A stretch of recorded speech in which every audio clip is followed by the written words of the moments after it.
खुलुमबाय गोजोन मोनाबिलिनि बयनिसिमबो गाहाम हामलायनाय जासिहरग्रोनाय थाबाय। दिनैनि गिबि खौराङानो जाहैबाय दिनै अखाफोर मन'गोन। अखाफोर मन'नायनि जाहोनाव दिनै अखाफोरनि गाबा जारें गाबनि जागोन।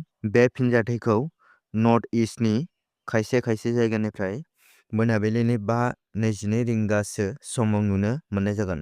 खौरांनिफ्राय मिथिनाय बायदिब्ला आसामनि गिबि मन्थ्रि डक्टर हिमन्त बिश्व शर्मा बिथाङा फोसावदोंदि बिजेपि आरो एजिपिजों गोरोबलायनाय रादाया फैबाय थानाय 10 मार्चसिमाव जोबहैनो हागौ।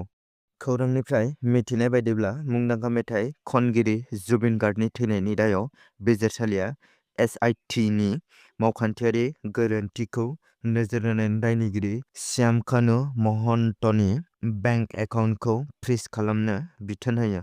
गोदानै इजराइल आरो इराननि दावहाया दिनै 4थि सानाव हाबबाय। बे दावहायाव इराननि थैनायनि सुबुं अनजिमाया बांनानै 787 सा सुबुंफोर जाहैबाय। मिथिनो मोनबावनाय बायदिब्ला नर्थ करियानि प्रेसिडेन्ट किम जंआ बुंदोंदि इरानखौ गोनांथियाव हेफाजाब होनो नर्थ करियाया थियारि।